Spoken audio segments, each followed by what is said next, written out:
Thank you very much. This is the meeting of Falkirk Council held today, Wednesday, the 19th of January. In accordance with Section 43 of the Local Government in Scotland Act 2003, I've directed that this meeting will be conducted in such as a manner to allow remote attendance by elected members. In accordance with Section 50A of the Local Government Scotland Act 1973, the public are excluded from this meeting, as it is likely that if members of the public were present, there would be a real and substantial risk to public health due to infection or contamination with coronavirus. This meeting will be live streamed via the council website. Before I bring in Mr. Moody for the Sedering, I would just like to take this opportunity to wish every one of you and your families a happy new year. Mr. Moody, Sedering, please, sir. Thank you, Provost. Provost Buchanan. Present. Deputy Provost Ritchie. Present.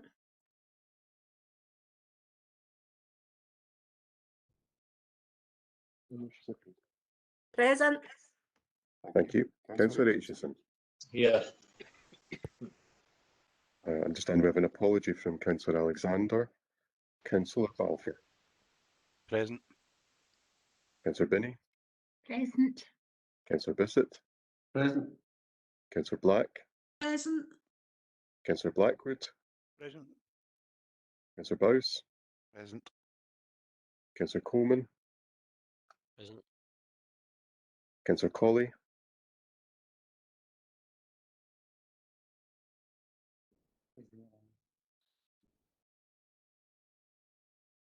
Present. Thank you. Councillor Coombs. Present. Apologies from Councillor Flynn. Councillor Garner. Present. Councillor Goldie. I assume. Councillor Grant. Present. Councillor Harris. Present. Councillor Hughes. Present. Councillor Kerr. Present. Councillor McHugh. Present.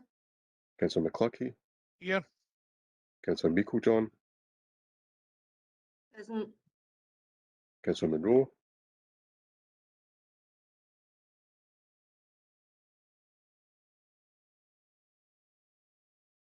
Present. Thank you. Councillor Murtaugh. Shot. Councillor Nicholl.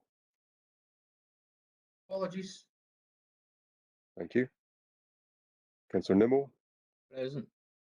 Councillor Patrick. Present. Councillor Russell. Present. And Councillor Spears. Present. Thank you. Thank you for that. Mr. Moody now takes us to the declaration of interest, and just for clarity, I shall read this out.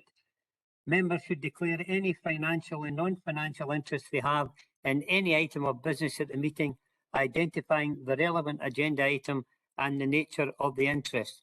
Have we any declarations of interest at this time?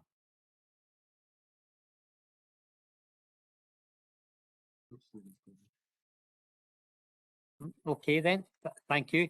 That takes us to item 3 on your agenda this morning, Housing Revenue Account and Council House Rents, 2022-23, 2026-27. The report is by Mr. Ritchie, who will summarise the report and the recommendations contained within. It's pages 3 to 14 on your agenda papers. Thank you, Mr. Ritchie. Thank you, Provost, and good morning to all members. Can I start You're this mute, morning? Mr. Ritchie. No, Is he coming? Fine. Yep. Can I? Provost, we can hear him clearly. Yep. Can I start this morning by passing on my thanks to Kenny, to Danny, to Amanda, and to colleagues in the housing and finance services for the work that they've put in preparing the 2 housing reports before members this morning. My report on Council House rent starts with a reminder for members that the housing revenue account needs to be self-financing, and income comes from domestic rents and commercial rents from those properties held on the housing account. This time last year, members agreed a rent increase of 2% for financial year 21-22 and indicative rent increases of 2% for financial years 22-23 and 23-24. We remind members at the start of the report that we've got, roughly speaking, 16,500 tenants, and just over half of those are in receipt of housing benefit or universal credit. So these tenants will be fully protected from any rent increase. Moving further into the report, section 5 looks at our performance. We've got a strong performance in the housing, and that's recognised by the Accounts Commission in the recent Best Value report that was issued last week. A reminder for members that 70 pence in every £1 of rent is used to pay for day-to-day maintenance or to fund the capital financing costs associated with an investment through our capital programme. We have the 6th lowest rent in Scotland and the 7th highest level of investment in repairs and maintenance per house. Continuing through the report, section 6 deals with how we're going about ensuring that our housing stock meets the SHQS standard. I won't say anything about that, Provost, because Kenny will say more about that when he talks about the housing investment programme. Section 7 of my report looks at the financial position for 22-23, and section 8 takes a longer term view of our financial position and sets out indicative figures through to financial year 2025-26. Provide some commentary by way of context on the size of the capital programme now compared to years gone by. A significant increase in our capital investment in our housing stock, but this means it's a significant increase in our capital financing costs as well. Section 9 of the report reminds members of the Tenant Consultation that we undertook last year. Members may recall that we undertook consultation based on a 3-year rent time frame and asked tenants to come back with their preferred choice of how they would like to see rent increase over that period. The preferred option that came back from members was an increase, from the public, was an increase of 2% for 3 years before returning to 3%. Members will recall in our report this time last year we had an underspend of about £2 million, which we could, over a period of 3 years, use to soften the necessary rent increase from 3% down to 2%. We do need to get back to a 3% rent increase, and that needs to be done in the medium term in order to finance our investment in our housing stock. So based on the feedback from tenants, Council agreed a rent increase of 2% for 21-22 and indicative rent increases of 2% for 22-23 and 23-24. Now that we've moved forward 12 months, members now asked to consider the recommendations that are set out in section 2 of the report, and I'm happy, along with colleagues on the call, to answer questions that members have. Thank you, Provost. Thank you, Mr. Ritchie. I'll go straight to the leader, Councillor Meiklejohn. I'm going to defer to my portfolio holder and Councillor Hughes. Fine, thank you. Councillor Hughes. Right, thank you, Provost. I have sent a motion to Brian Pirrie, but just to let Council know, meantime, the motion before Council is Council is asked to 2.1 agree a rent increase of 2% for financial year 22-23, together with a 2% increase in the charges set out in Appendix 3 to the report for the same financial year. 2.2.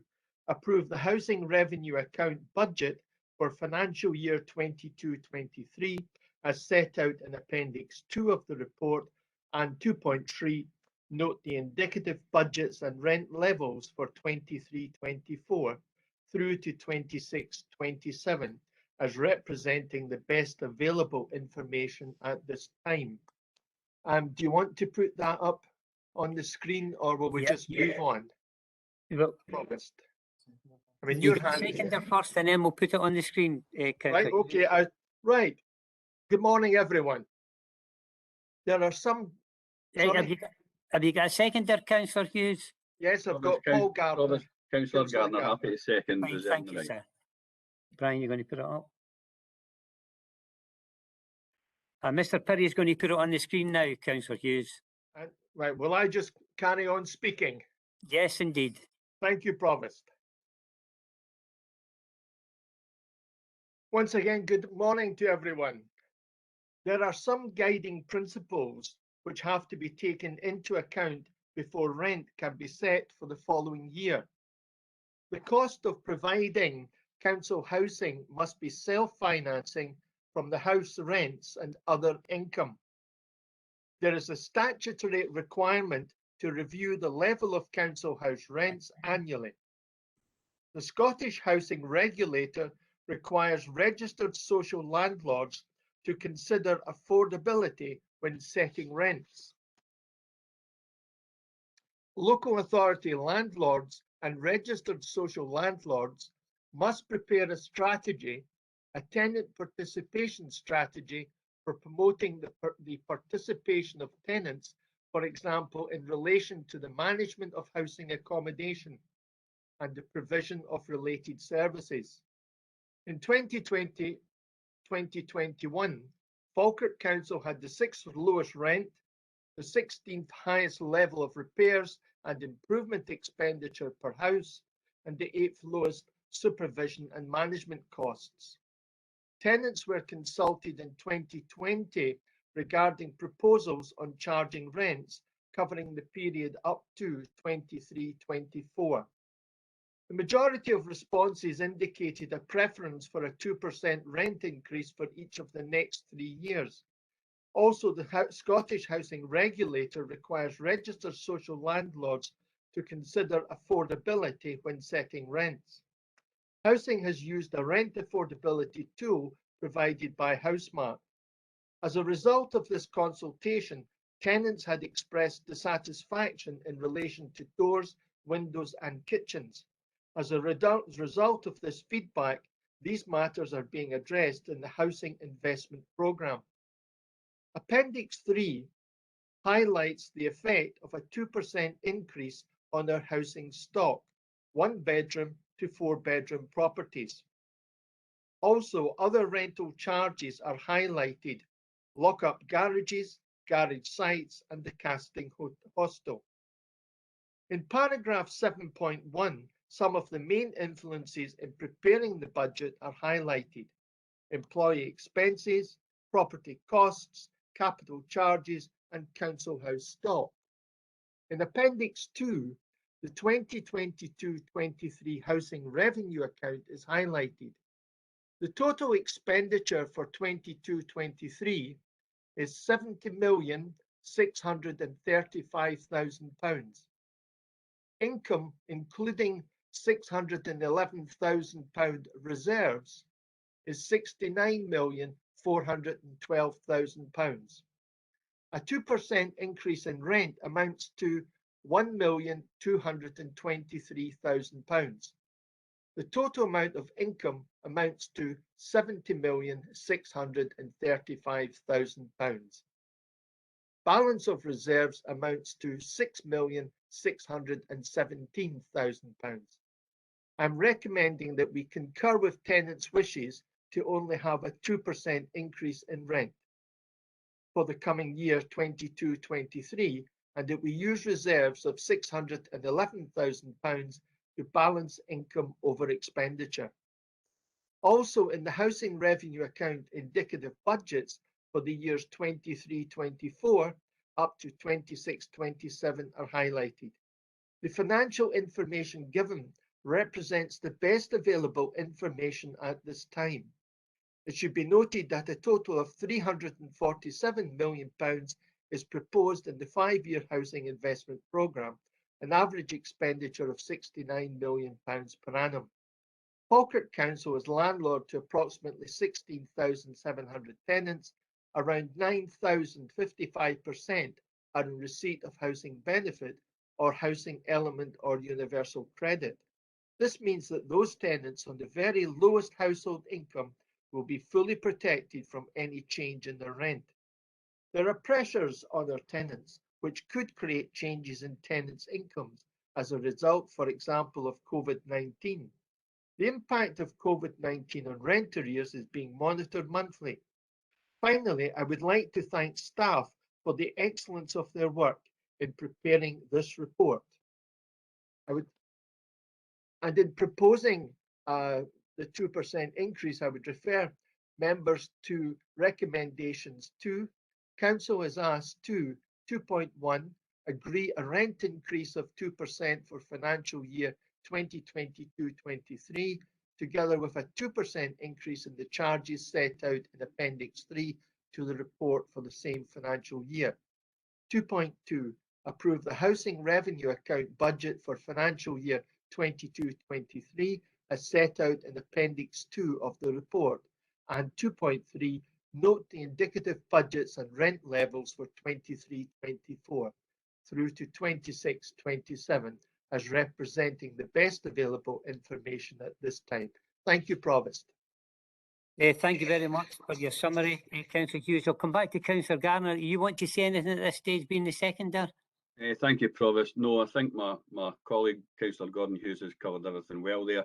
And for want of repeating things, I'll just leave it at that. Thank you. Okay, thank you, sir. We'll go to Councillor Bissett. Councillor Bissett. Aye, thanks, Provost. I'd like to ask a short recess to discuss the administration's motion, please. Yeah, how long do you think? Maybe 10 minutes. 10 minutes? Aye, 10 minutes. Okay, thank you. Before we go, I'll just come to Councillor Kerr. Councillor Kerr, have you anything to say at this stage? No, at this stage, Provost. Okay. Right, okay. So about 10-minute recess. Thank you very much. Back at 10:30. Thank you. 10:30, you had an opportunity to discuss it with your members. I'll come back to you, Councillor Bissett. Thanks, Provost. We've had a wee chance to discuss it, and I'm going to defer to my colleague, Councillor McCluckie, who's our housing spokesperson. Provost, thank you. Okay, Councillor McCluckie. Thanks, Provost, for letting us in. We had a wee discussion there, and the first question I would like to ask is the order we run these questions. We already identified that the housing budget is going to be self-financing, and then we set obviously the increase, and then we talk about the investment programme. But as one relates to the other, you know, why have historically do we do item 3 before item 4? Because it may be if you were asking to speed up something in agenda item 4 today, they would say, well, you need to put an extra % on the obviously the house rents. So that's just a basic question. Obviously, it's public forum we're at today, and there might be members of the public want to know why we do certain things. Okay, well, that's that question, Mr. Ritchie. Mr. Ritchie. Thank you, Kevin. That's a very good question that Councillor McCluckie asks, and he's absolutely right. These two reports are absolutely linked, and I said in my introductory remarks that 70 pence in every pound in the rents pays for day-to-day maintenance or to pay for the capital financing charges associated with the capital programme. So I guess the reason that we run the reports in this order is that we need to know what our rents are going to be before we can decide how we're going to spend that money. So as Councillor McCluckie has said, if you want to speed something up, then you would typically increase your rents by a larger sum. I suppose in the current circumstances, I would just mention something that we've spoken about in a number of calls this week and in recent months over difficulties that there are at the moment in sourcing materials and labour.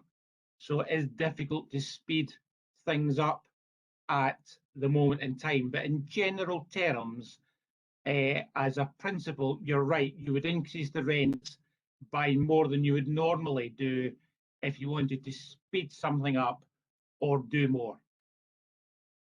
Right, thanks very much, Stuart, for that response. Like I say, as we answer to the public and the tenants who there to pay the rents, I'm one of the tenants that pay full rent, so as I say, that's fine. But the other thing is we as a Labour group, we believe in listening to the public. We also realise that it's not affordable constantly to get into the reserves. However, as I say, we're in unprecedented times, and we'll got to listen carefully to the people who pay rents. And the consultation was quite clear that people wanted a 2% rise this year because people's in fuel poverty, people's in all sorts of other poverties, struggling to feed their families, and no sure about their jobs and incomes in future. And so it's alarming times.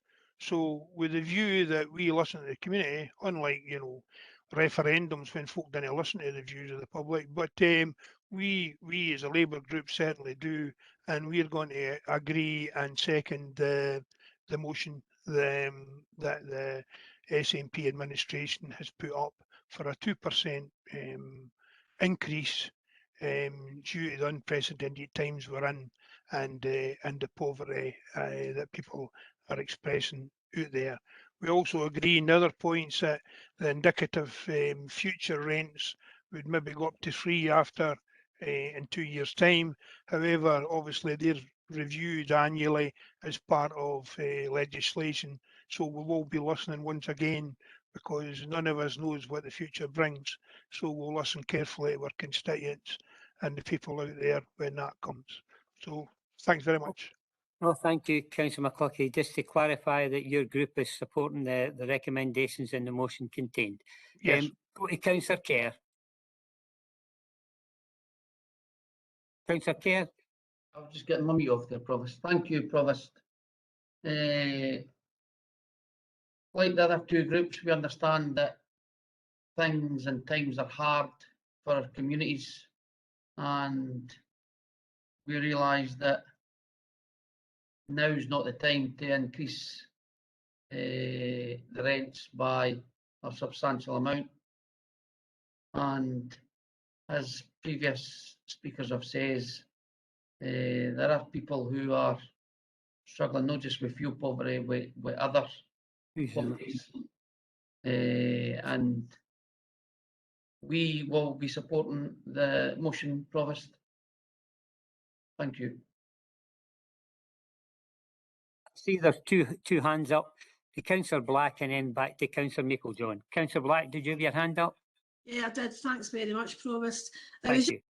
I understand that obviously our rent is one of the lowest in Scotland, and that is a good thing for the tenants, maybe not such a good thing for the council, but I fully support that.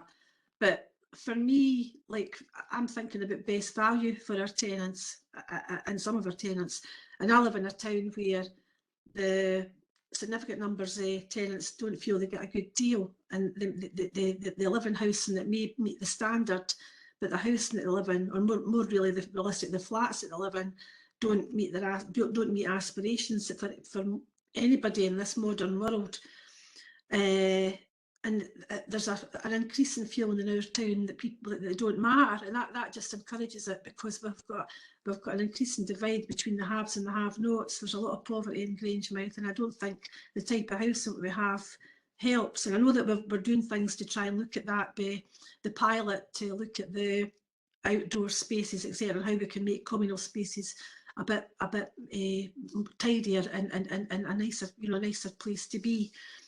But and looking at the best value side of things, and this may not directly sit in the HRA, but I'm thinking about the antisocial behaviour team and the first team, and the difficulties that that team are experiencing in terms of being overstretched and understaffed. There's a lot of sickness in that in the team, and I wish all their team well. But I just think that is a big issue just now, because people aren't getting the service that they should have from that team. Another thing I was going to say is that we have a lot of people in flatted accommodation in Grangemouth that are living with the difficulties everyday experience we having owner-occupiers beside them who refuse to allow access or allow repairs, and that means that tenants are living for years with leaky roofs, etc., and tarpaulin over it, and that isn't acceptable. And I know that there's powers that we can use, and I don't think we always use those powers as soon as we should. And I'm thinking about just an inquiry I got last week for a family that have lived with this leaky roof for years and years, and it is impacting on the property. So I think we should be able to do something about it. So with that, obviously, I'm happy about the 2%. I'm fine with that, but I just think we need to be mindful about the reality of how a lot of people are living, and they are paying rent, and they're not getting that. They don't live in the best of circumstances, Provost. So thank you. Okay, thank you for your input. I'm going back now to Councillor Meikle-John, just to sum up. Thank you, Provost. I don't think it's actually up to me to sum up. I think it's probably up to Councillor Hughes, but it was just a couple Well, hold on a second. I'll come to yourself, and then it's Councillor Coombs, and we'll go back to Councillor Hughes, who put forward the motion. Councillor Meikle-John, thank you. Okay, thank you, Provost. I just wanted to make a couple of comments that in relation to having consulted, we have listened to what the public are saying, what our tenants are saying, and I think one of the key things that they said is that particularly right now they like the certainty of knowing what their bills are likely to be in a very uncertain world, and I think if we do what we say we're going to do, then I think that helps them in our aspects that we have it under control.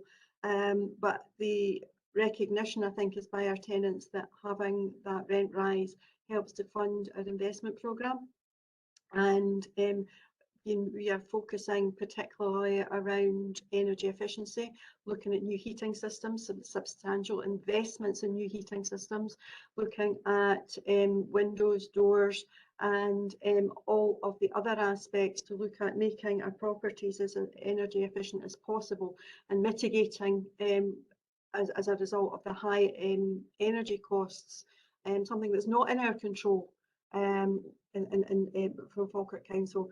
And I think that we should be continually pressing government on that, and where that control particularly lies.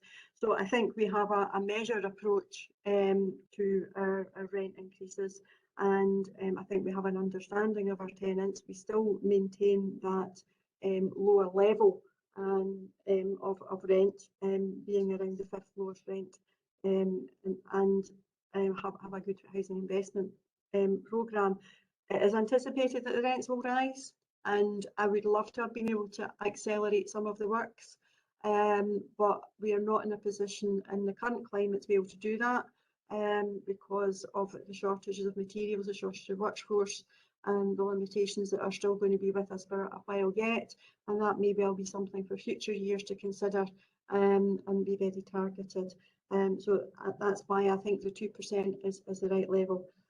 Just before I finish, Provost, is just to thank the staff for the work that they've done under competing demands this year, but also to say this will be probably one of the last reports that Mr Ritchie moves as a council officer, and it may even be one of the last council meetings he attends.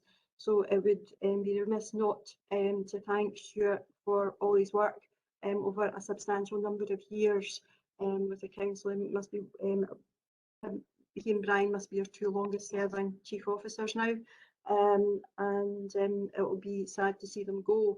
But I just wanted to thank Stuart for all his work for the authority, and indeed all the support that you've given to me as SNP group leader and as leader over the years, and I wish you well in your new venture and your retirement, Stuart. Thank you, Provost. Thank you. I think that all members would echo the sentiments in relation to the wonderful work that Mr Ritchie has done with Falkirk Council during his time here. Councillor Coombs.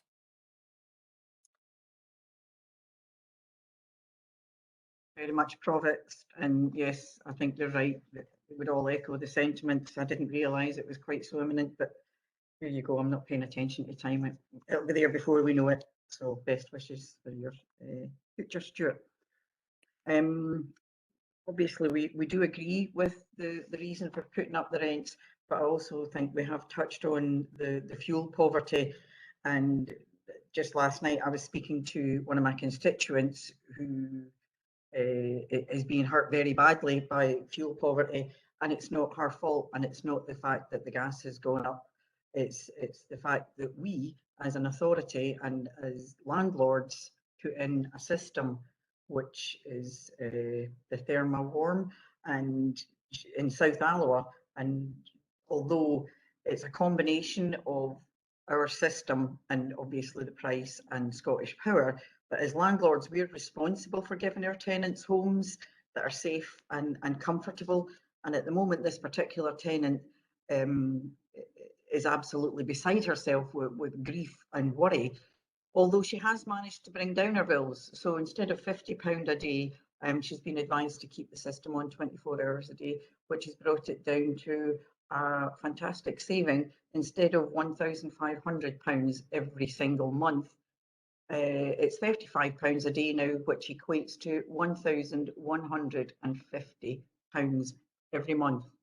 That's just about my take-home pay as a councillor, and that's what she's expected to pay to have a very low level of heating in the house. She doesn't even have a television. There's no tumble dryer. There's no luxuries, and I think it's a disgrace that anybody's having to live like that in one of our properties in this day and age. And I think that this isn't, as I said, we are all saying that this is a great report and our officers do work very hard, and it's a failing, but not by any of our staff. It's the system.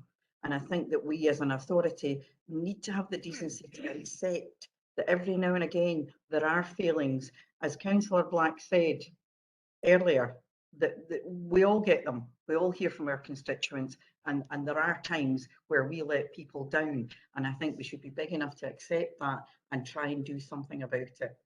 Thank you, Provost. Thank you. We'll go back now to Councillor Hughes. You're mute, Gordon.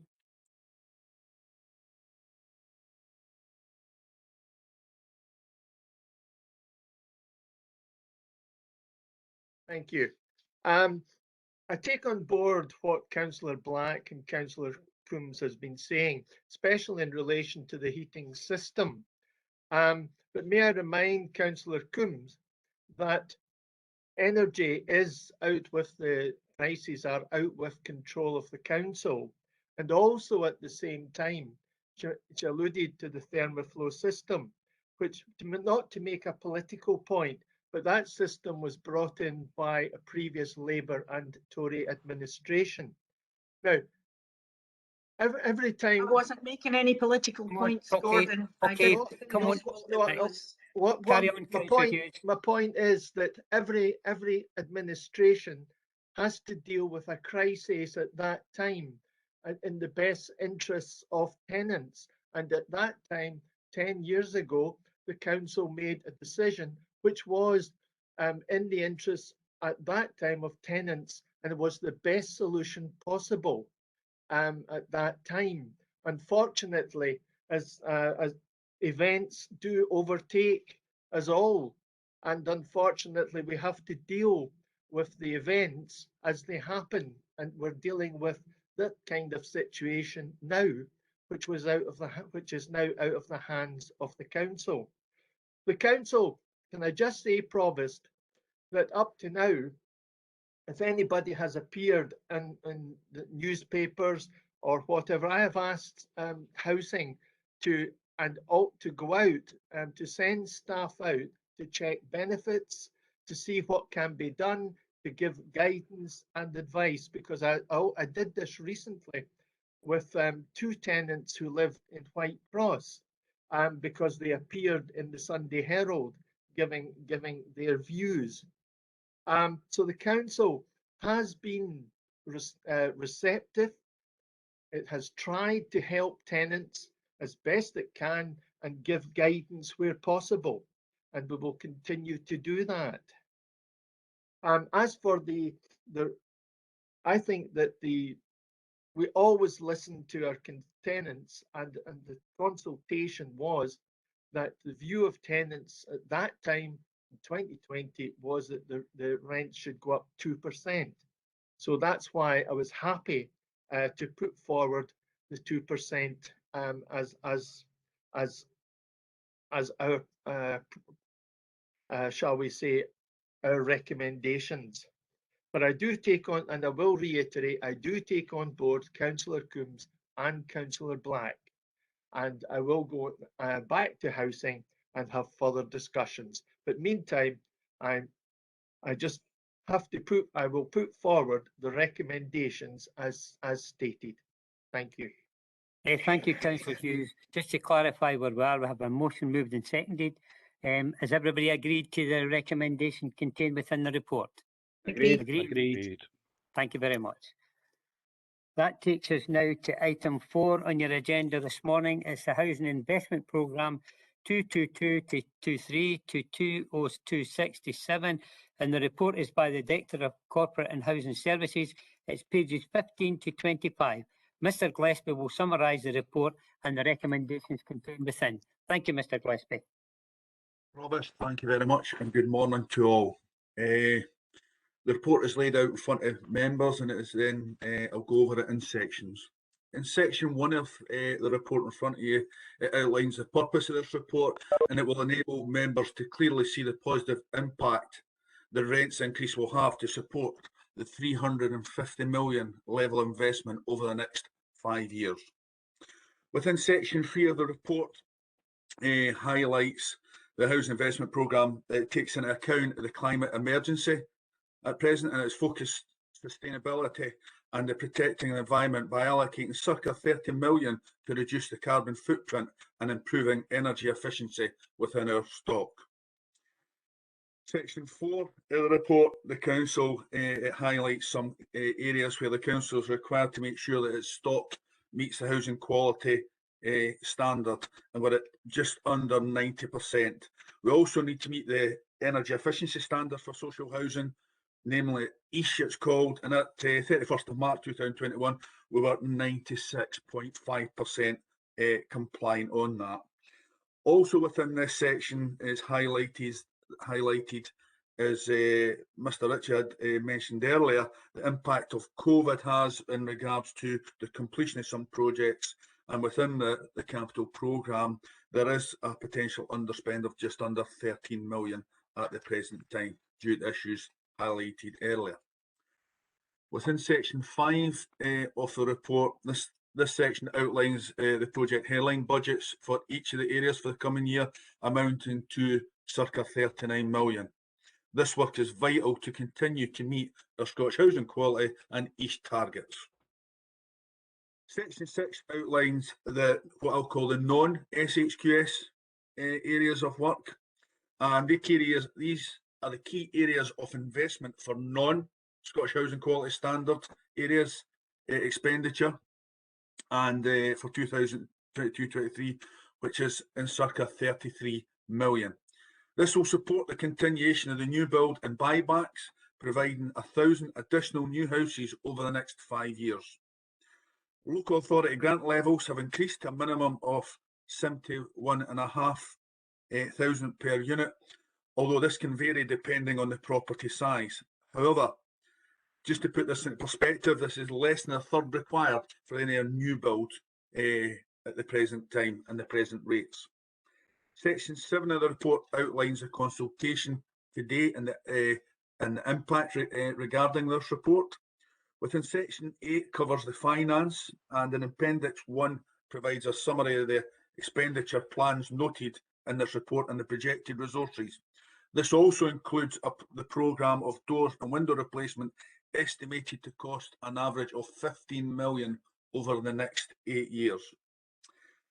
In conclusion, the key priorities in respect of housing investment are outlined in this report, along with a proposed expenditure profile covering the next 5 financial years, with a sum, as I said earlier, circa 350 million. And this is in line with the Housing Asset Management Plan expenditure, which is required to deliver our new affordable homes and to expand the scope of our housing options to help meet tenants' housing needs and aspirations. I go back to section 2 of the report where the recommendations are outlined, Provost, and I'm happy to take any questions. Okay, thank you very much for your summary there, Mr. Gillespie. Am I going back to Councillor Hughes? Yes, thank you, Provost. Thank you, sir. I've already notified the other day Mr. Pirrie what the recommendation would be, and I've stated that Council is asked to 2.1 agree to the Housing Investment Programme as set out in Appendix 1 to the report covering the financial years 2022-23 through to 26-27. Would you like, obviously, my seconder to second, and then I will carry on? It's up in your hands, Provost. Yes, if you've got your seconder, and then we'll get Mr. Pirrie to put it on screen. Right. Provost, Councillor Gardner, happy to second again. Thank you, sir. Brian, would you put it on screen?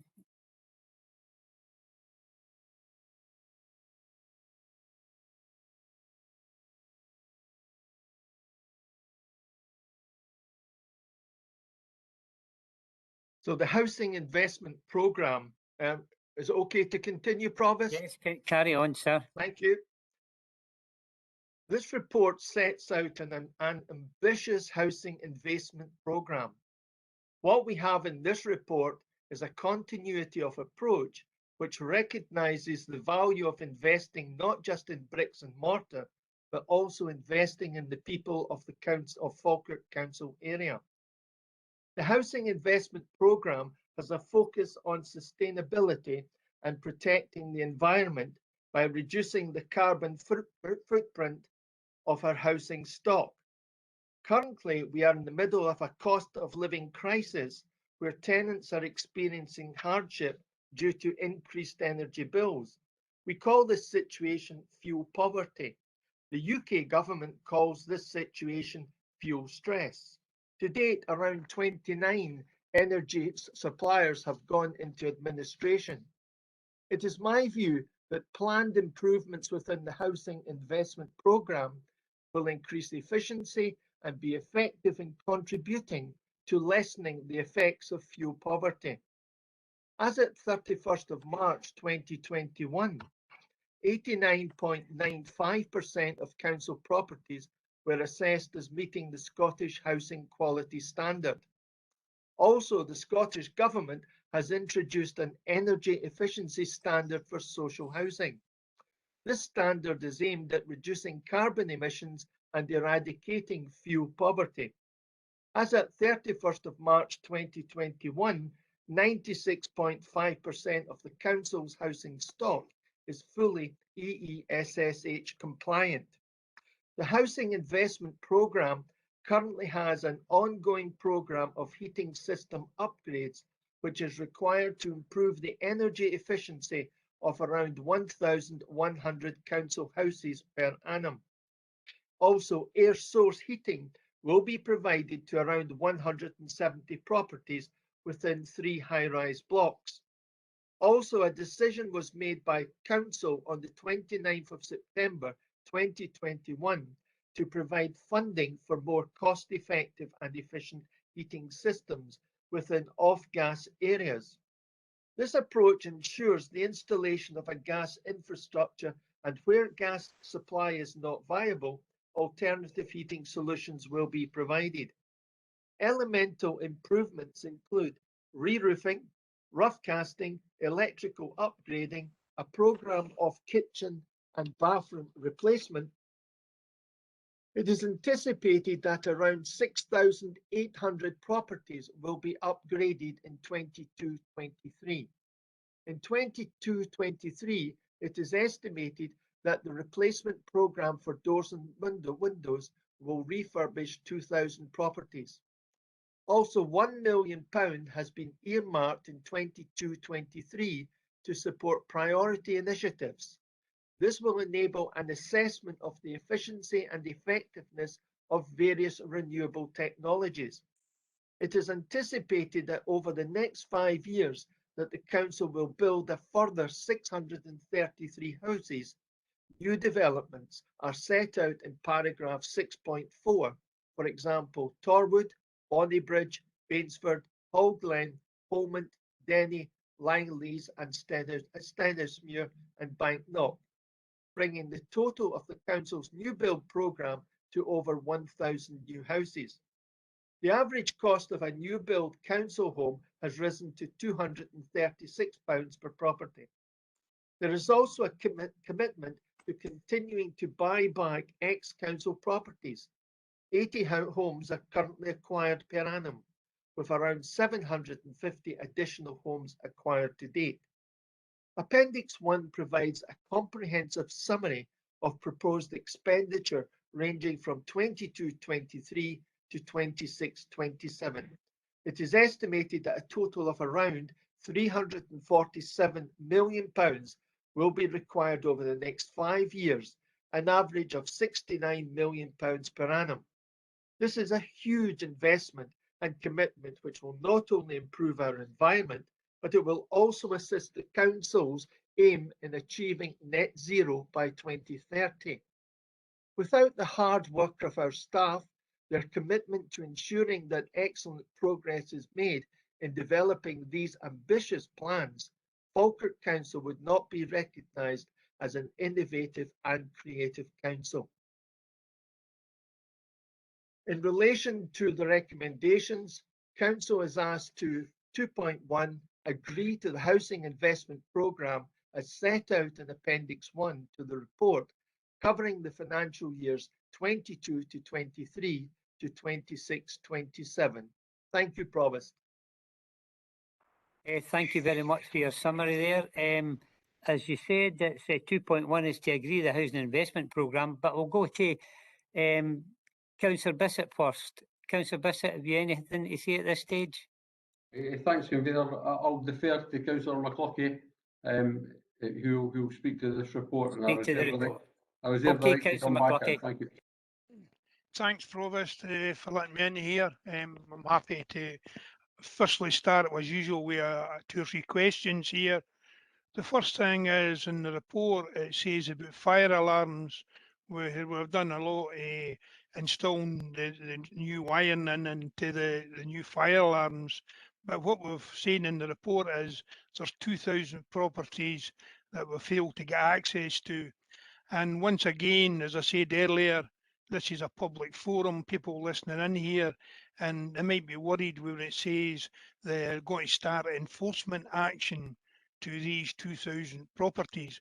Now, I would like to hear from Kenny just what the sort of enforcement action is. I mean, I'm highly worried, and I take it we're not getting burly council officers with battering rams, but if you could explain what we mean by enforcement for the people that's read the report, Kenny. Okay, thank you. Mr Gillespie? Provost, through yourself, and firstly, I'm not sure that I have got any burly officers within housing, councillor, so no, I don't think that will be happening. What we mean by enforcement is we've got a legal requirement to make sure that we do have smoke alarms, because this is about health and safety, not just about for the individuals in the house, but any other adjacent properties. So what we mean by enforcement is we will be lettering and trying again. They've already lettered and we've tried to get access. Some of it potentially could have been because of COVID or because of isolation or different things at the time, but we want to revisit that. So firstly, we will go and do a further letter drop and try and get access. And thereafter, we will use the powers under the Housing Act to try and get entry to get that fitted, because it is a matter of importance, just like the gas servicing. So that would be the approach that we would take, Councillor. No, I'd like to thank you for that response. Obviously, as I say, we've got to answer to the public, so some of them might have been worried we've seen that in the action. Could you also tell us, you said health and safety reasons for even the neighbours, but what about the owner occupiers who might be adjacent to you or under you if you're a body flats? What's going to happen with them? What is the policy for the government stating to do with owner occupiers? As far as I'm aware, and it's not changed, it's by the end of February that everyone has to have smoke detectors, heat detectors, and interconnecting, which basically means if a carbon monoxide detector went off or a heat detector, it informs all the rest of the detectors within the house and they all go off. So everybody is required by the end in February to have that done, Councillor. So if they're not done, they'll be writing a letter to themselves. I take it, that's that one. The next point is, it was mentioned earlier on by one of my councillors about the difficulties experienced in Grangemouth. Now, the SHIP in the programme here shows you great investments is going to be coming forward. And we heard there, like say, Denny up at Hall Glen, with the new builds going to come to, larger developments is going to put new council housing stock available. But obviously the difference with Grangemouth is in local plans there is a shortage of open space to develop, and they've had high-rise flats. So it was mentioned about the master plan, and I believe there have been recent meetings with that, but these master plans been going on for some time. Is there any way you give an update or bring forward the report soon to all members so that we can hear what's happening down in Grangemouth, so that we've got some knowledge, because it has been talked about for some time now? The master plan is one part of the regeneration of Grangemouth as a whole, Councillor, and yeah, it is moving at pace now down there. We also, just to remind members, we have other partners down there, other local housing associations down there, and we're working with them because their land and they have properties adjacent. And one of the things that we want to do is to do this in partnership to get the biggest impact. We have listened to the citizens in Grangemouth, and at the present time, I'm happy to inform members that we're at the point of looking at the scoring matrix, where there is 8 criteria that we'll look at and then put forward our conclusions. But that will then go back to members and the public to look at. There is a working group down there as well, Councillor, that's on. So that would be the first route. Thereafter, when I've got something to come back, I'm happy to inform members of a direction with that. I thank you for that. We now go into obviously the report, further in the report itself, and we talk about the triple glazing that's going to begin and for new doors and windows. That's now also going to help us with the carbon reduction that we need to do across all council properties. But the fact that people are suffering from the poverty we were talking about in the earlier one, but what gets me is we're going to be doing 15 million a year as a huge investment and a great investment, and it's a lot of money out of council rents. But that means it's going to take 8 years to deal with the situation, which is good that we're going to do 2,000 a year if you're in the first tranche, but if you're the very last, because it isn't just the people in off-gas areas that's going to eventually suffer from the fuel poverty, because of obviously gas prices are going to be going up to what the electricity prices are up to. So as I say, this is why I was saying about the items 3 and 4 on the agenda today, one's relevant to the other. And I take it that if we wanted, firstly, I don't ken if it's possible because of the lack of trades personnel to do more than 2,000 properties a year, but I take it that if we wish to have done more, we would have need to have increased the thing maybe before. But it's like I say, it's a public domain. I ask this so that you can answer that with the viewers watching. Okay. So yes, that is one of the issues. Is we can the point of accelerating programs is making sure that best value is achieved, and because of the size of these contracts, there will be less the size of the service providers that can produce that. Now, I'm not talking about the front line either. It's not just about the front line, it's manufacturing this vast amounts, to the point that there is only 2 or 3 that could manufacture these amount of windows with it and doors at the same time. So it's making sure that we get value for money going forward. Of course, we can accelerate things as they're going forward.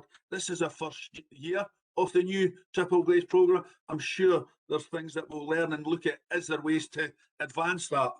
15 million is a huge amount, just over 2,000 properties a year. We have to start somewhere, Councillor, and if there is routes that we can do in the future to accelerate that programme, I'm sure members and housing would support that if that's available, but we need to be aware of the market forces at present. I'm you know, in saying that, we're here today representing the Fully Fokker and our capacities as full council members, and I see the investment and that's going to happen right across the board. I could have the day said that since Councillor Hughes took over 5 years ago, there's not been any fences put up in the Braes area, but there's plenty in Grangemouth and Denny and that. But as I said, this housing investment is for all council house tenants, and it's important that all properties, no matter where you're in Fokker, that we ensure they get their quota and they get which is due them, because everybody's paying the same standard of rent. So as I say, is that, but we're happy as a Labour group to support that this obviously and support the motion. Okay, thank you very much for your input. Very interesting questions and well answered by our officer. I'll go to Councillor Kerr on behalf of his group. Thanks, Provost. I have a couple of questions, quick questions for Kenny. With regards to the smoke detectors and the other detector, is there funding for that, Kenny? Through you, Provost. Yes, the Yep. funding's within the report, and we've got that, yes. The buybacks that we get going forward, if they're not to the standard of the carbon footprint, will we be as a council bring it to that standard? The short answer to that, again through yourself, Provost, is yes, we would, Councillor Kerr. We would tie that up with the same as all our other stock. That leads on to my next question. Is there funding for that, or will we as a council need to take that out of our budgets? The funding's within this HRA programme, sorry, HIT programme in front of you. Now the funding, it's within there. Okay, Kenny. It was stated that with 90%, 96% of our housing reach required standard. I must have seen the other 4% in some of the houses that I've been to visit. Some of them are needing work done, and if these new windows and doors and new roofs, new cladding helps going forward, I really appreciate that. So it was mentioned that our new builds are a cost of £230,000 per new house. I said at the last meeting that we had, I think we'd be better off going to a private builder and getting them to build us it, because it would be cheaper, just buying the house off them. And they have the same standards as everybody else. And I think Stuart answered the question the last time. But my personal view would be better for a 3-bedrooms going to buy, asking one of the big companies to build us houses. It would be cheaper than £230,000 a house. That's all the questions. Thanks, Kenny, for your answers. We will be supporting the motion as well, Provost. Okay then, before we close, we'll just go back to Councillor Blackwood. He had his hand up. You got a question, Councillor Blackwood?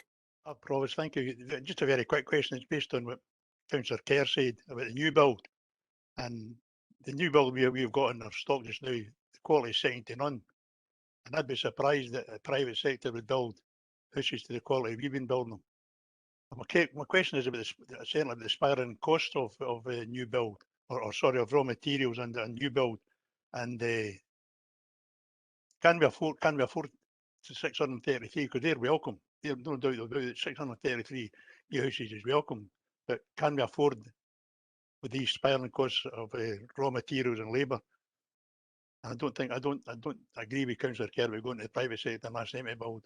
I've seen some of the private sector building and they're not in the same class as ours. Okay, we'll bring Kenny back in. Mr. Gillespie? The information that we have at the present time for yourself, Provost, is that we can afford it. However, that will be again is subject to market forces in regards to material costs, labour costs, which are changing every day.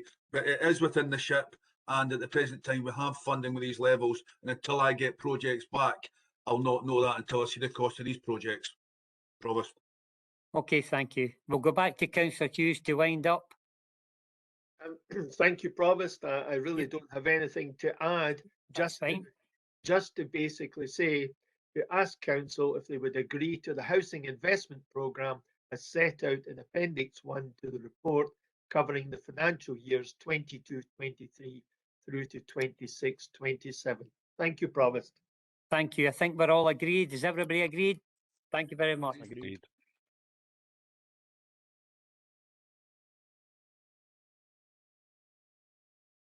This takes us to item 5 in your agenda this morning. It's the Loans Fund Repayment Policy. It's pages 26 to 37 in your agenda.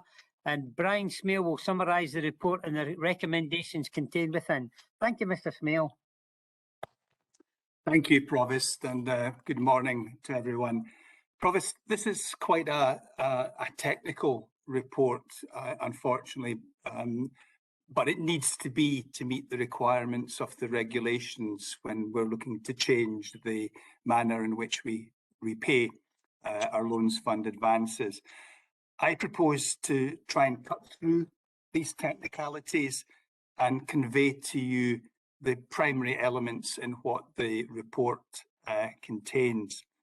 And essentially, we're using the flexibility allowed by the revised regulations to marry the loans fund repayment period with the average life of the asset, the period over which that asset yields benefit, which is a sensible and indeed desirable thing to do.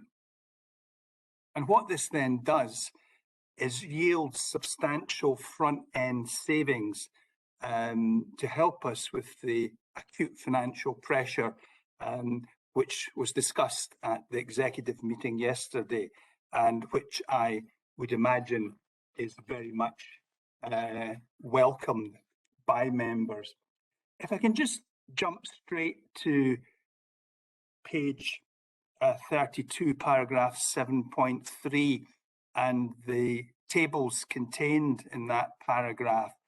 And for both the general fund and the HRA, because the HRA also benefits from this proposed change, though, as you'll see from the table, not to the same extent.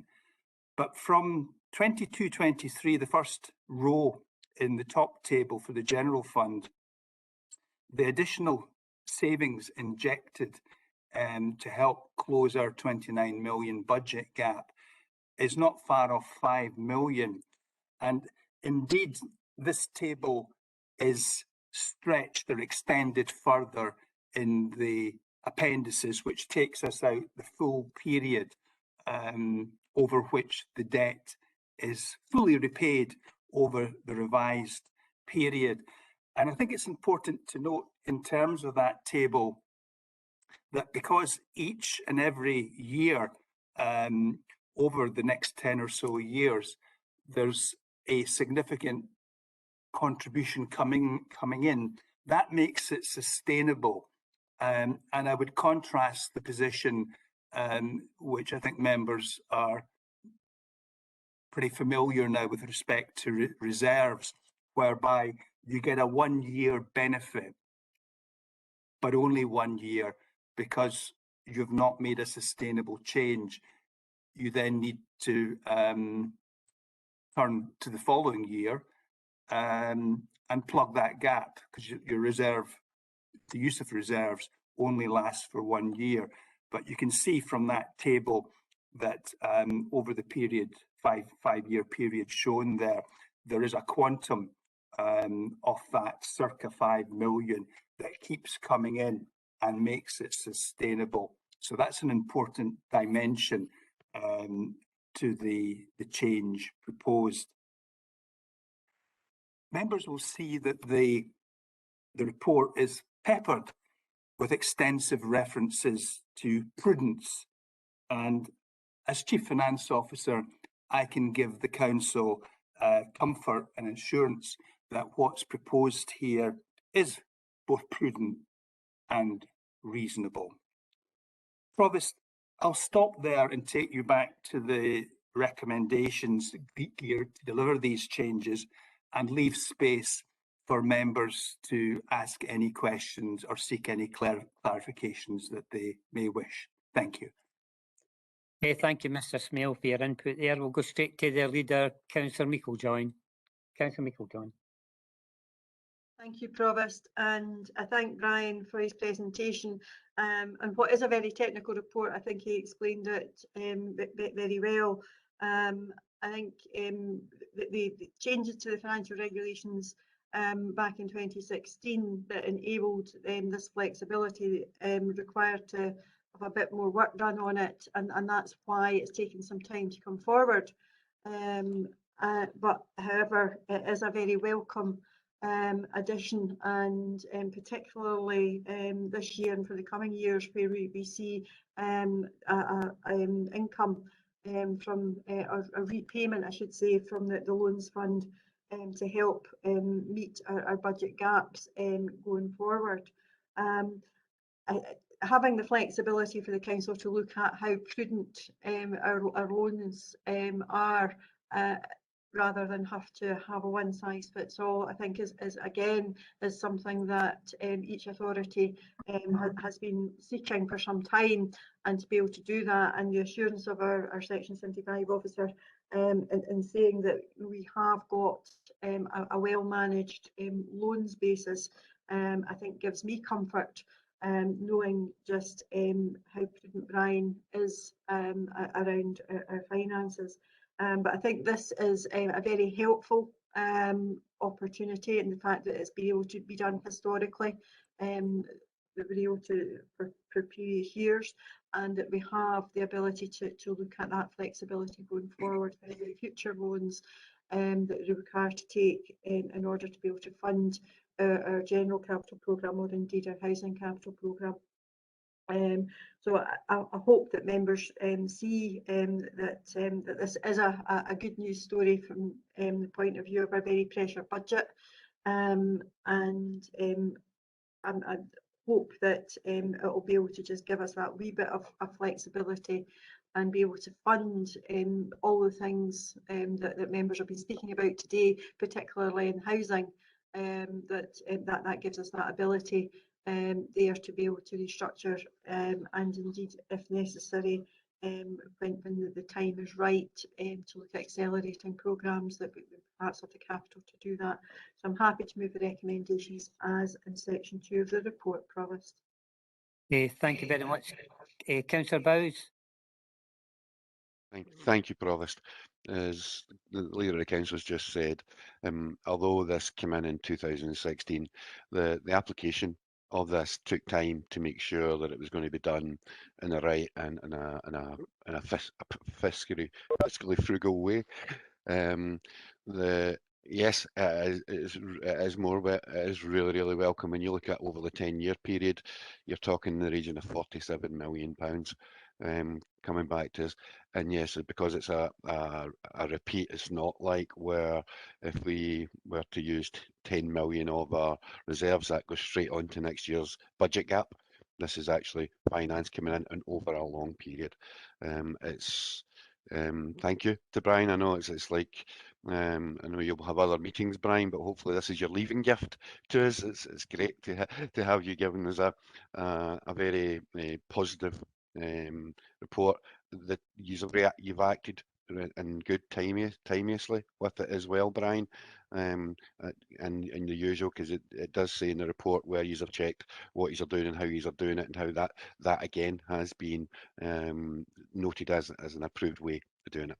Can't thank you genuinely enough for that. The more help we've got, the better. Yes, I would have loved this to have come in 2006 and it to be affecting us right through now, but we have what we have, and I can do nothing more than second the leader of the council. Thank you for your input, Councillor Bowes. We'll go straight to Councillor Bissett. Thanks, Convener. It is indeed a good news story. I've spoken to Mr. Smale about it, and I'd just like to thank Mr. Smale and Amanda Templeman for the work they've done on it. I know it is indeed a technical report, and there's a lot more in the background as to how we arrived here. It's something that's going to be factored into the gap, and certainly we need it, because I think I heard Mr. Smale saying there the gap is now 29 million. I presume that's because of the £2 million increase in energy costs. So we're nearly 30 million of a gap, so we need every penny we can get. So can I just ask Mr. Smale how much will be factored in this year? Is it the 6.6 million that will be factored into the gap this year? Provost, through you, Yep. Sum will be 4.7 million, which is the first line in the table, in the first table at paragraph 7.3, and that column gives you the end column, the variance column, gives you the figure that will kick in each subsequent year. And as I say, they're all of the magnitude of circa 5 million. But for 22-23, it's 4.7.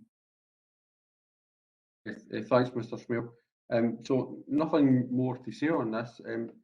Every penny is welcome to try and close the gap, and this is a method where we've managed to achieve something very positive, and I think Mr. Smale would commend it to us. So I think we're really going to agree, and happy to agree. It is indeed a good news story. Thank you. Okay, thank you. We'll go straight to Councillor Kerr. Thanks, Provost. I'd just like to thank Brian for the times that it comes to our meetings and makes it more plainer.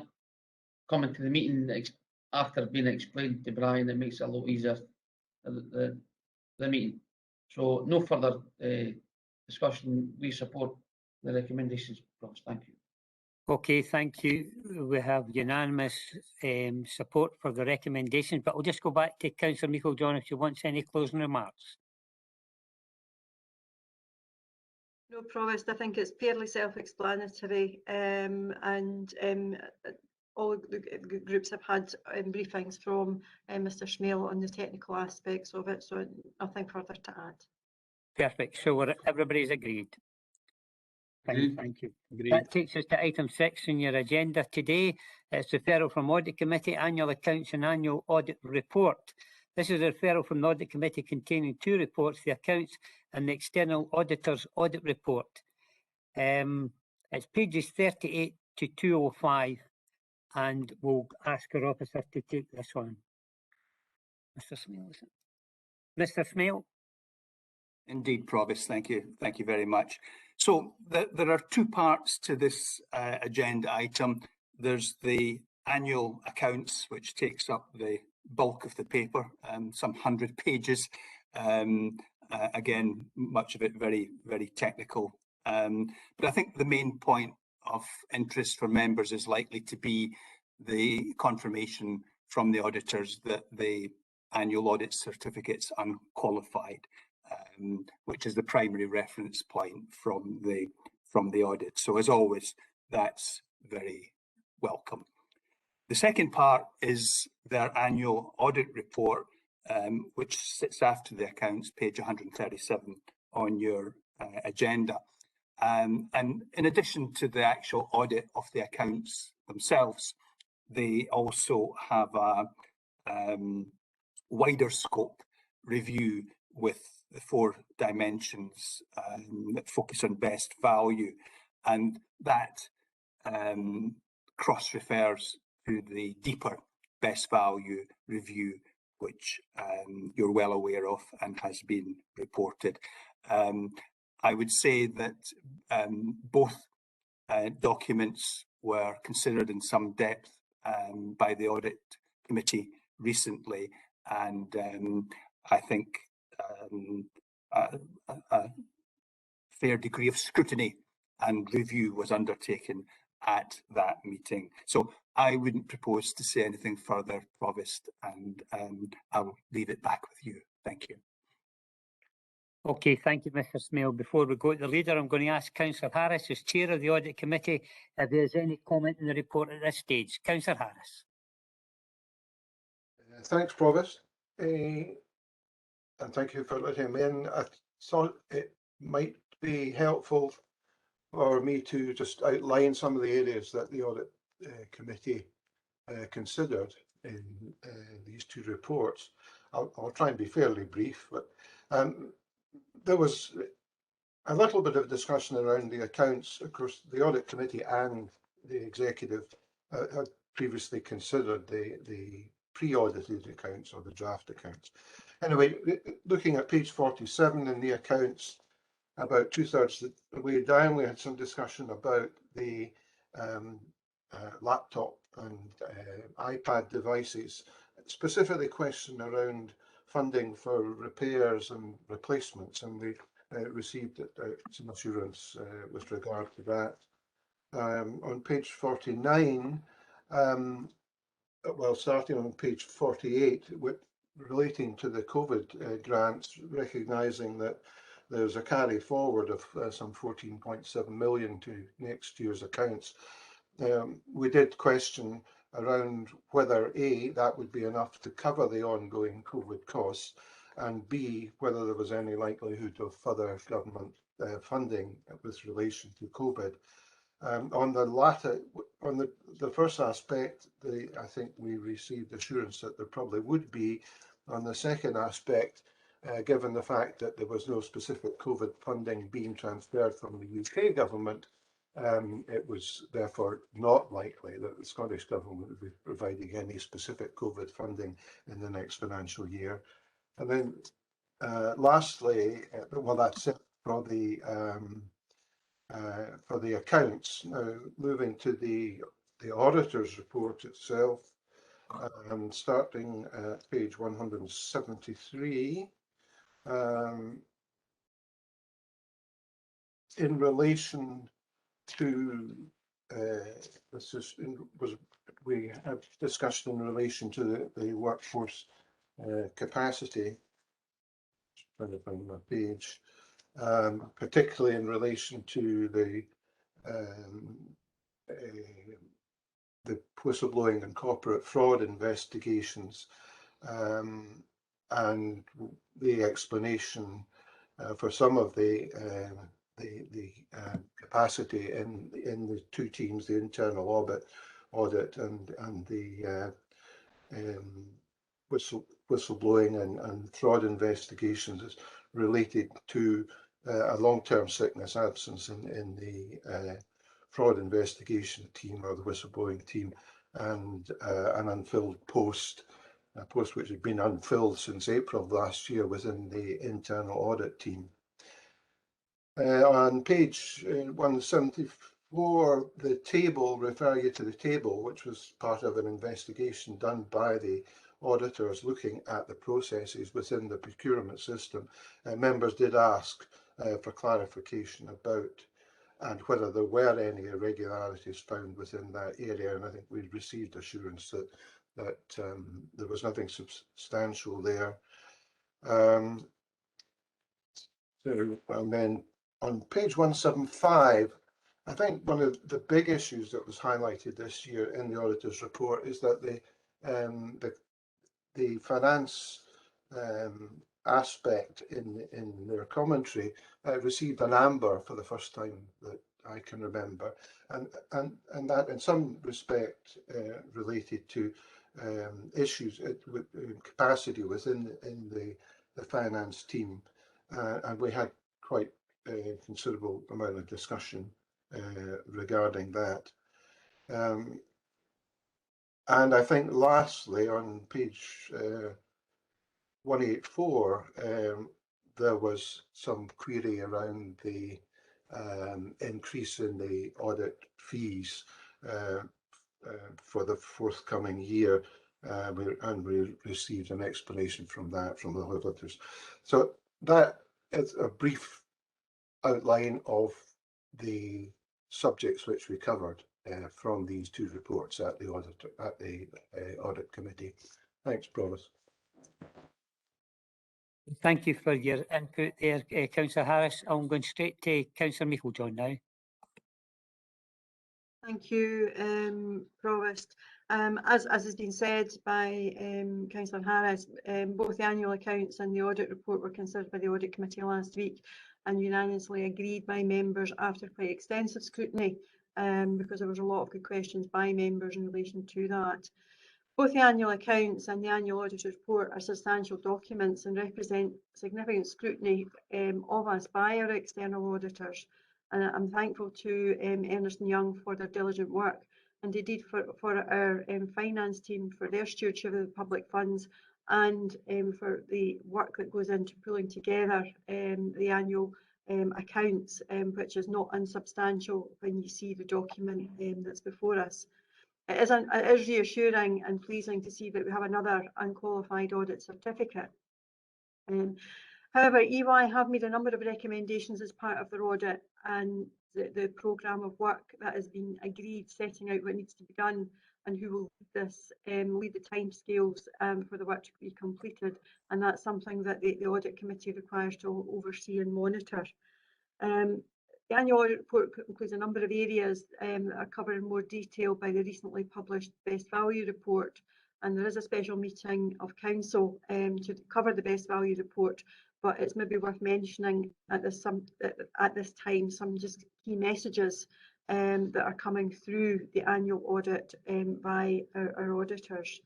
They've assessed us as having a red rag rating for financial sustainability. And this is an assessment of our plans to meet our financial challenges for the medium term. It's worth noting the Accounts Commission in their national overview of local government in Scotland make the point that all councils need to do more to prepare plans on how they'll be able to tackle the financial challenges that are facing them. So while it's highlighted as red, it's not something that we are alone in. The next iteration of our business plan will be submitted to Council in March, and this will set out the latest plans to reduce the budget gaps. But that is no mean challenge, of course. Our strategy to reduce the budget gaps must see an increase in the pace of transformation in our Council of the Future programme. Again, this is consistent with the national message across Scotland. All our change programmes have already been delivering benefits through the rollout of the digital devices to school pupils, and our sector-leading analogue to digital project, which will increase the ability of independent living at home, or some of our vulnerable citizens, and increase efficiency with their employers in working from home or using digital technology to help programme jobs from the front line. We need to do more to transform, and we do know that we need to do it at pace. That needs to be quicker, particularly as we recover from COVID. Our change programme needs to deliver on climate change, economic recovery from COVID, and our digital transformation and community empowerment, as well as Succeed Today, Excel Tomorrow, and finally Closer to Home.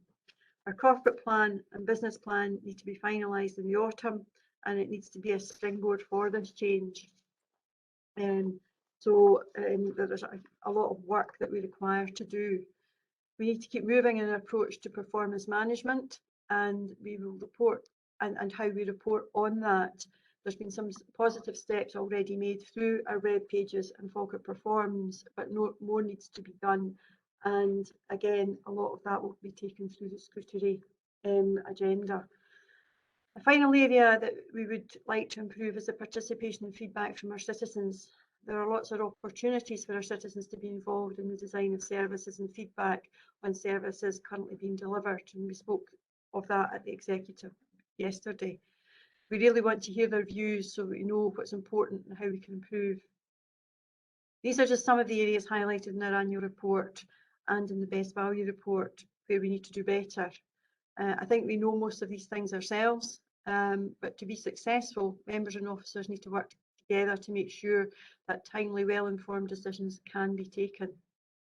We should not underestimate the changes facing us. There'll be a number of difficult decisions for members to take. Therefore, Provost, I'm happy to support the report, and I know that we'll come back with many of the messages as we have similar discussions as we go through Audit Committee and discussions on best value. Thank you, Provost. Okay, so you're approving the recommendations on the two reports. Have you got a seconder there? Councillor Harris, that's fine. Thank you. Thank you. Councillor Bissett now. Thanks, Convener. Certainly, we're happy to agree with the recommendations set in paragraph 2 of the report. And I would also like to thank our external auditors, Ernst & Young, and their own finance teams for the work that has gone into preparing these complicated reports. And it is indeed reassuring to see that once again we have that unqualified audit certificate in the accounts. The annual audit report is indeed a very full document which sets out in many places a number of messages that also appear in the best value report published last week. I know that there'll be a special council meeting next month to consider best value report, so I don't want to say too much about the sort of wider best value messages just now. I'll make a couple of comments. I note that an action plan is being prepared by officers to tackle the recommendations made by Ernst & Young. So I look forward to being updated on the progress and implementation of these actions, Provost. It does say on page 144 of the report about financial sustainability, which is highlighted in red, and it was a major concern of the auditors and regarding future savings and how we're going to make them. Clearly this year the gap is now 29 million and we face these really difficult choices. The financial management was flagged as amber, and the value for money was flagged as amber as well. Some of the concerns around the trust, etc. And just a simple example out of the report on page 174, part way down, it says the council's master file contains 34,763 supplier details, of which 10,717 suppliers are currently flagged as active.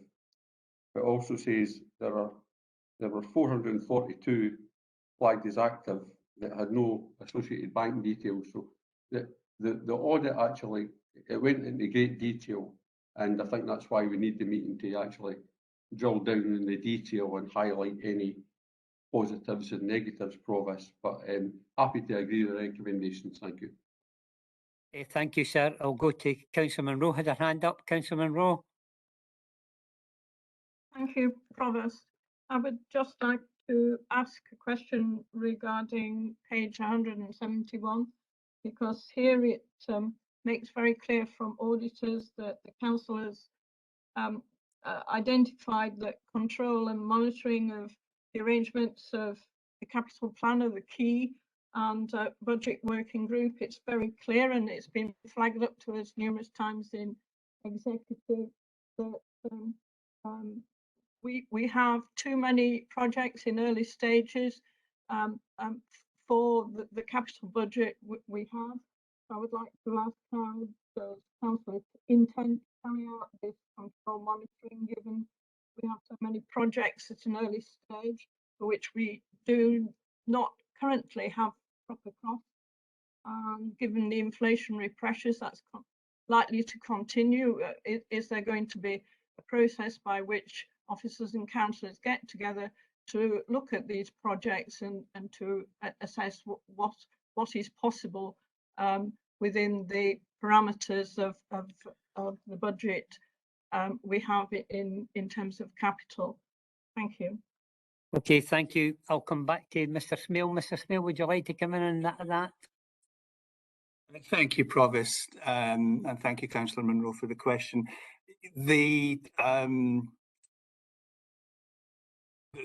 This point demonstrates a strong linkage between the annual audit review and the best value review, and both flag up the issue of slippage, which I think generally member and officers within the council recognise as being a problem. There will be, as I think the Chief Executive has already flagged up, a series of focused working groups with nominated officers that will take each of the recommendations, the 9 recommendations in the best value review, one of which is relating to slippage, and undertake deep dive reviews to make sure that we understand just what the problem is, or problems are. There's probably multiple elements, and determine a way forward. I think from what we already know, one of the key issues with respect to slippage is that for too long, the programme to start with is too large. It never is credible from the word go to be capable of being delivered. So straight away in those terms, you hardwire slippage into the mix. So I think that's the first part of the solution.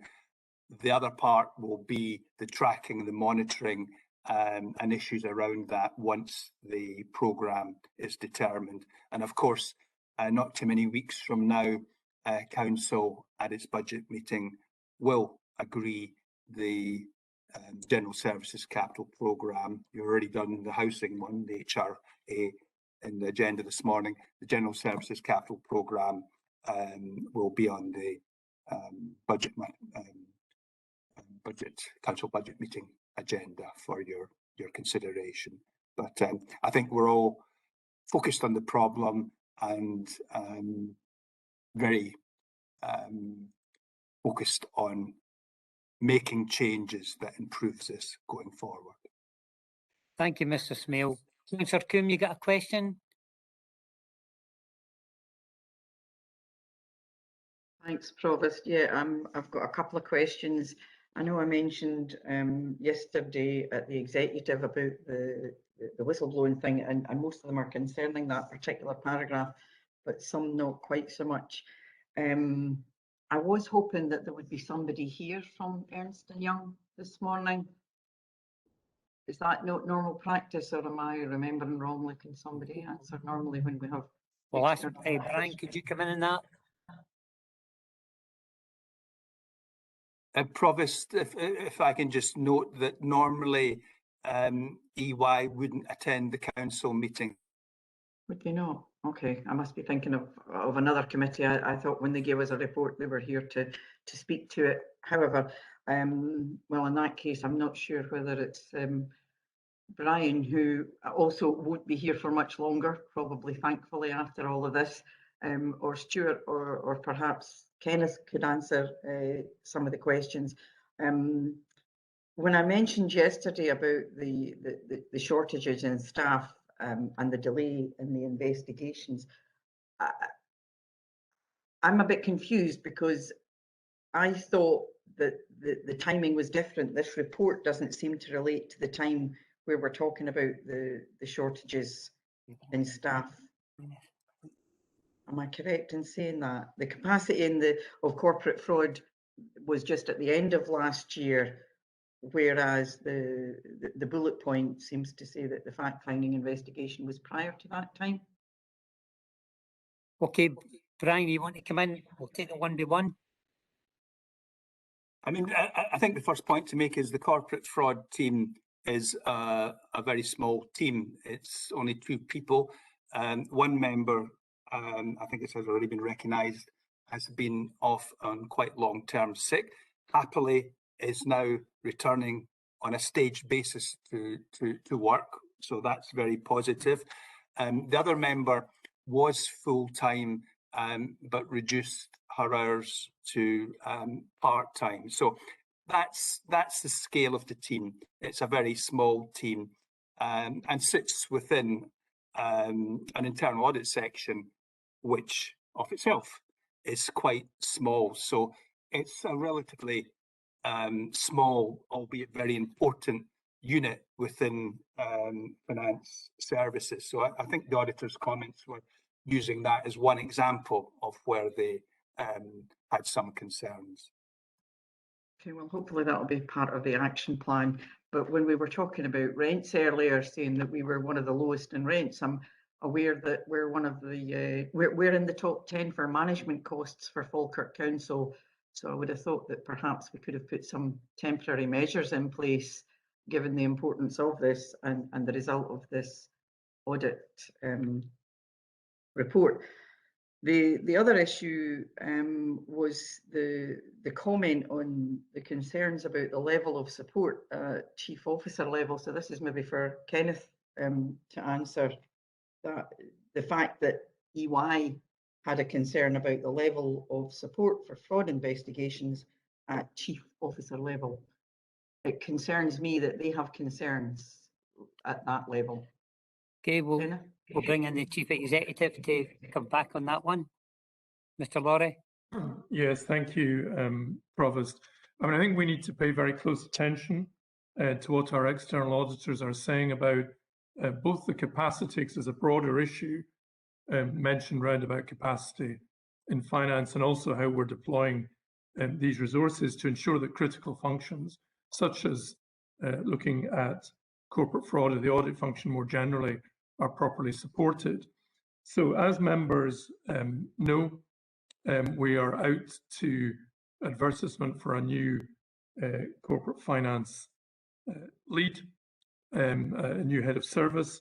And I think that as we recruit to the section, we review the work of the section, which is something one would naturally do with the appointment of a new chief finance officer. It's really important that we take account of what has been put forward by EY.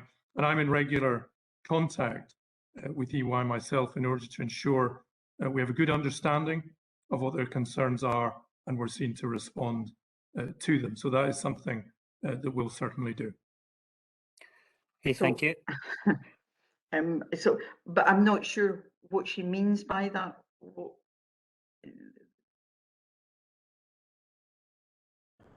Okay, I don't. Okay. Maybe I can. So why did these interviews then take such an unusual length of time to convene? Aye. I think Stuart wanted to come in on that. Stuart? Thanks, Provost. If I take members back to the executive yesterday, where we agreed changes to the whistleblowing policy, anti-fraud and corruption strategy, and procedures for investigating corporate fraud referrals. One of the things that I said there was that there was going to be greater collaborative work across services and across functions as we consider corporate fraud referrals. So review of the whistleblowing policy and anti-fraud strategy brought the monitoring officer into play on both. I spoke about the need to keep HR in the loop in their considerations and governance in their considerations. And that came from some best practice that we picked up from a number of sessions that we had with EY. So we are hoping that putting that model in place will resolve the concerns that EY highlighted in a number of areas, but in particular in relation to the point that you've raised, Councillor Coombs, about the involvement of chief officers in the corporate fraud process and the support that they have for the corporate fraud team. Okay. Any other questions? Thanks, Stuart.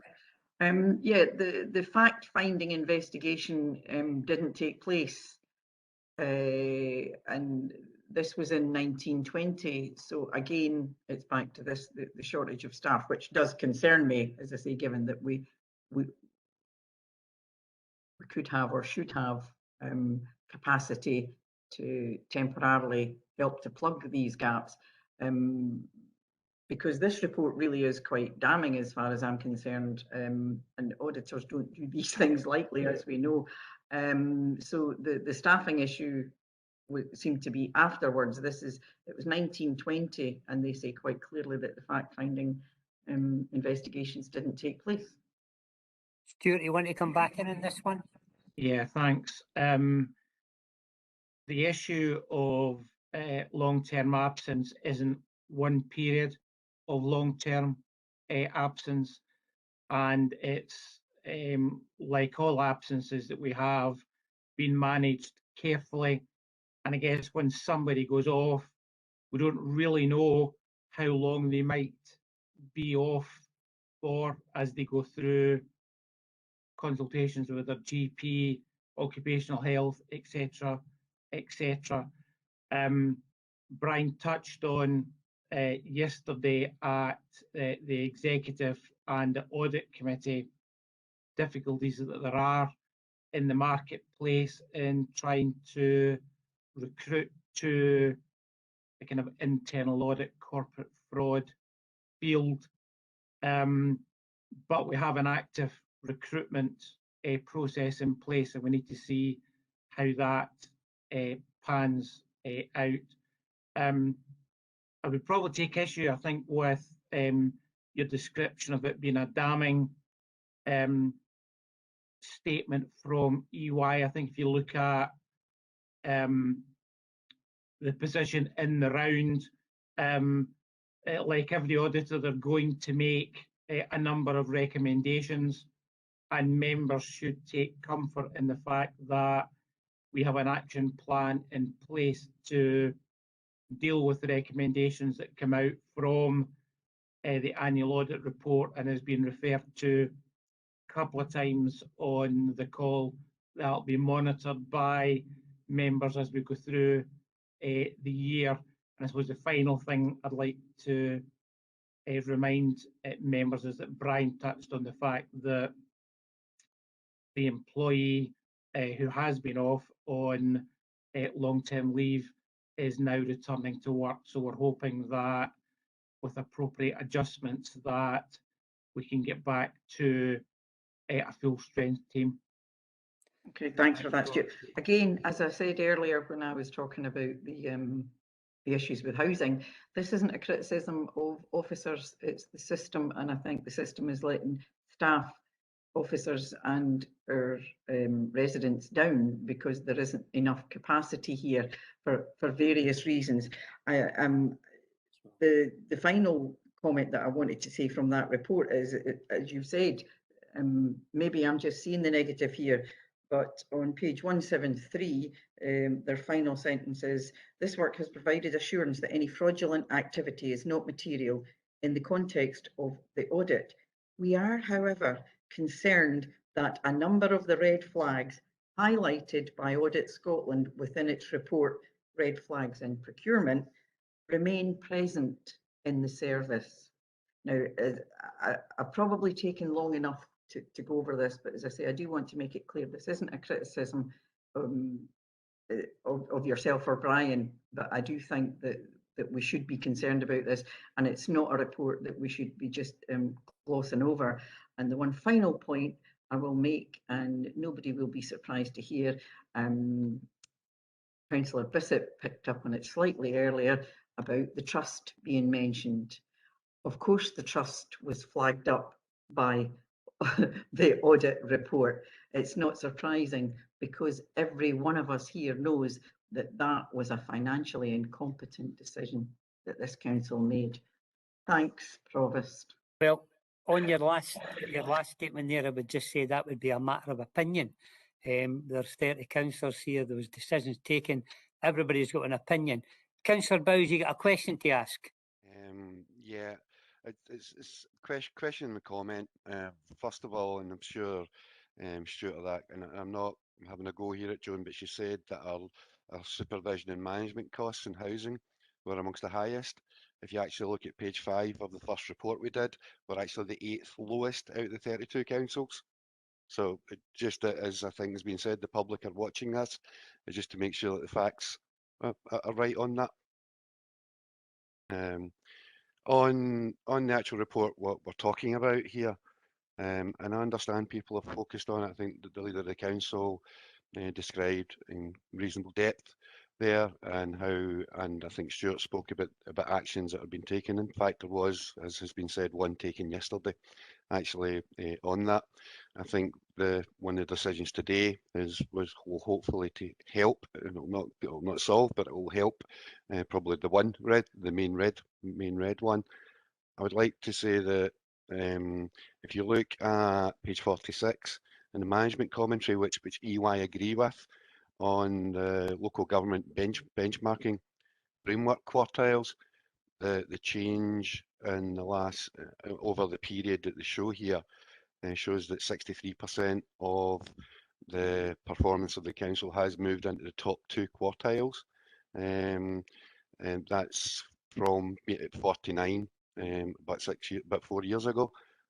So there's a lot of positives, and I appreciate there's negatives, but if people can also remember there's a lot of positives in what this council have done, and this in itself, and EY do refer to it later, and they do agree with it as well, that there has been quite an improvement, and especially over the last 4-5 years.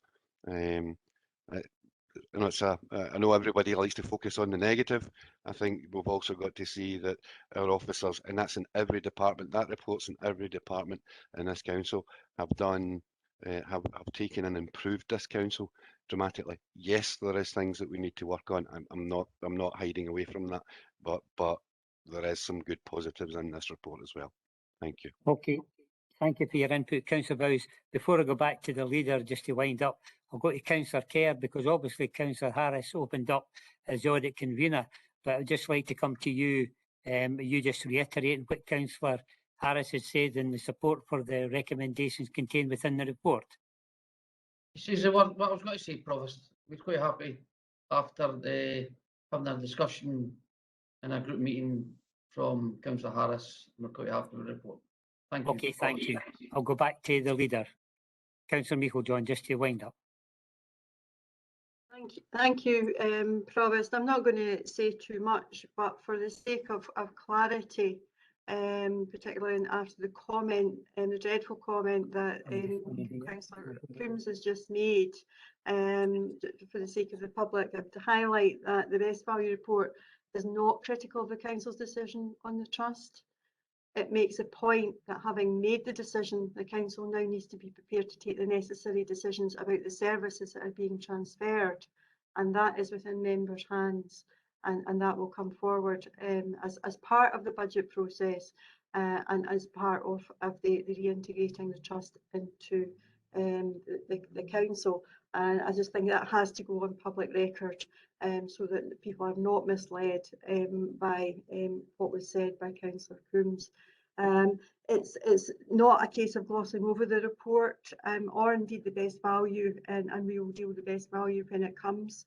It's about being realistic, recognising the areas for improvement and having a robust action plan to be able to do that. But there are some key messages within the best value report, and indeed within the report from the Auditor today, that every single member round this screen today needs to take on board and work more collaboratively, particularly with officers, to be able to do the best for the people of Falkirk District. And sometimes I think we need to just take a step back and reflect, are we actually doing that, particularly when I've heard some of the comments today.